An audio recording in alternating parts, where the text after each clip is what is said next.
Hello, everyone, and welcome to another edition of The Danny Show. I'm your host, Daniel Cody, and this is where I give commentary and reviews on all things wrestling. Thank you guys so much for joining as I review Survivor Series Wargames 2025, coming to you from San Diego, California, which is why, in addition to wearing wrestling gear, which I usually do when I do reviews, usually, but maybe not always, but usually, I have a wrestling t shirt. And this time, for the occasion, I have a San Diego hat in honor of San Diego, California, where WWE was earlier tonight. We saw the Women's War Games open up the show. I want to say something real quick because for those of you who did not see any news feeds or anything like that, if you did, you know that CM Punk thought that the Women's War Games should have been last. And he probably said that because of all the star power, in addition to the fact that his wife AJ Lee was a part of the Women's War Games. AJ Lee just does not age, does she? I'm just saying. AJ Lee just doesn't age. However, we opened up the show with Charlotte Flair paying homage to one of the young girls who is battling a disease, and we're all rooting for her to do well. We opened up with her and Asuka. Fun fact, both women were a part of WrestleMania 34, and they opened up tonight's show. We had Rhea Ripley coming in, and it wouldn't be an episode of Women's War Games if Rhea Ripley didn't bring a trash can. And some of you have seen community posts on YouTube with Rhea in a purple, not Rhea, Io Sky with a purple trash can because she has been doing great moves. And don't get any degrading ideas because that's not who she is. It is just an awesome weapon that she uses in war games. Moving forward, we saw this would be the first time Lash Legend, former NXT female wrestler, would be a part of War Games. However, she barely got any reaction whatsoever, but she probably will get reactions as time progresses. Nia Jax was there. Speaking of Lash Legend, Asuka accidentally blew Miss in her face, which set up for the team to go and put down Becky Lynch. And once again, AJ Lee would cause Becky Lynch to tap out to the Black Widow Spider submission hold. And it's it for the team. By the way, Rhea looks cool. I've never gotten into horror movies. The closest to horror I've ever gotten was The Undertaker, The Fiend, The Boogeyman, and The Undertaker when he was on that episode of Poltergeist, The Legacy. That was awesome, by the way. If you're a fan of Poltergeist, not the one with the static. I heard someone died during that one, so I wouldn't recommend the movie with the static. But the one with The Undertaker in it, I would definitely recommend that episode to anyone. But this is the first time I might get a little bit interested in whatever that was called Terrified, because the first time I ever heard of anything named Terrified, it was when Wayne Static did a song dedicated to his then wife Tara Static called Terrified by Static X. But moving forward, Rhea looks cool as always in her mask tonight, just like The Undertaker did in 95. John Cena versus Simp 19 Dom is a match that we saw the return. First of all, when will we ever learn when people are lying?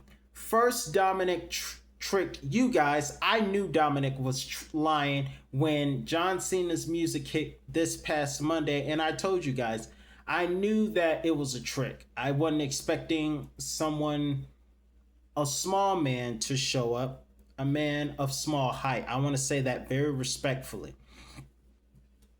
I wasn't expecting that, but I know it was a trick by Dominic Simp 19 Dom. And tonight, Dominic Mysterio pretended to be hurt, and he wasn't hurt, which set up for Raquel and Roxanne R&R to make their appearance.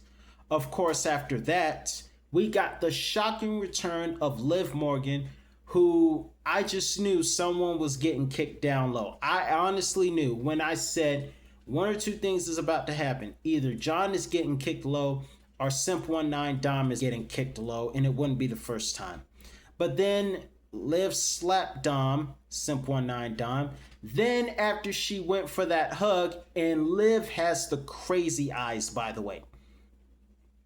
After Liv had the crazy eyes, she mocked John Cena's heel turn from Elimination Chamber of this year, earlier this year, and went low on Cena. So my prediction was correct. It was just unfortunately correct on John Cena. And John Cena loses his last pay-per-view match. And he has one last match left, which is in Washington, D.C., where either Gunter, Solo, LA, or Jay will go up against John Cena. Darn you, Liv. It's great to have you back, but darn you. You have the crazy eyes, by the way. We also saw Stephanie Vakir and Nikki Bella. I like both of these ladies, although Nikki Bella is a Jezebella. I've been wanting to do this for a long time, but by the time I started doing YouTube, they were not full-timers. But I used to do this when the Bella Twins were villains and they were the heels of WWE. I used to call them Jezebellas. And Nikki Bella is still a Jezebella. So from all the funny things I've done, remember some of you were there when I used to call Madcap Moss Magic Mike Moss. Then we have Simp19 Dom, and now my newest nickname is for Nikki Bella, Jezebella. So, Jezebella went one-on-one with Stephanie Vakir, and it wasn't a bad match to me, in my humble opinion.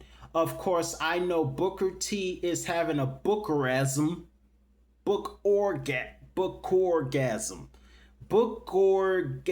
T. I'm just trying to be funny. But Booker T is aroused right now because we saw two of what she calls the devil's kiss. And I am not a devil fan. I'm not a fan of the devil, but everyone loves the devil's kiss move. Every guy, rather. But in any event, moving forward, congratulations, Stephanie Vakir. And by the way, I don't know how she does that finishing corkscrew moonsault, but it is amazing to watch. I'm not saying that in a lustful manner. I really think that move I think it's a lucha-like move, but it is amazing to watch. And one more thing, Stephanie, please stop wrestling with earrings on. I don't think that's safe. But nonetheless, it was great. I like watching Nikki, although she is a Jezebella, but I enjoy watching Stephanie Vakir. She has had some incredible matches this year. This has been an incredible year for people like her and Tiffany Stratton. But now on to the men's war games. We have, first of all, this was the first time we saw anyone yeeting and dancing in the middle of a war games match. And Braun Breaker started the show and ended the match victoriously, spearing CM Punk, which I did not expect to happen, but CM Punk got speared by Braun Breaker and won this match for the team. And much respect to Braun Breaker for starting and finishing the match. CM Punk and Braun Breaker started and finished the match. What I find amazing, though, is that Braun Breaker, after the LOD attempt, came back from what looked like a nasty hit where he fell near the back of his head. I really hope he's okay. However, who in the helicopter is that covered up guy? Because we saw a guy in a hoodie who looked like a druid without a robe. He just basically looked like a druid in jeans. Stomp CM Punk in. Now, I don't know what the helicopter that is, but one thing I do know is that I was not expecting that to happen. But tonight, the men's heel wrestlers won War Games, and that is the first time in 2 years that has happened. In a couple of years, rather, 3 years, that we have seen a heel faction win the men's War Games. However, when it comes to the women on the main roster, the baby faces of female wrestlers remain undefeated. The only thing I wish is that Bianca Belair could have been here. Nonetheless, I really miss her. I hope she's doing well and get well soon. Bianca, you are the EST of WWE. Hope to see you by WrestleMania season.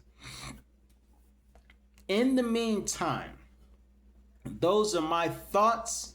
I was shocked that Liv Morgan came back, but great storytelling. I can't wait to see how she feels about working with Roxanne Perez.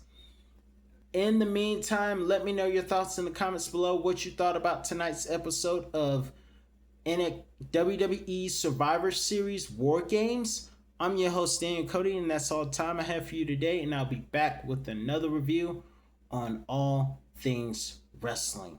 See you later, everyone.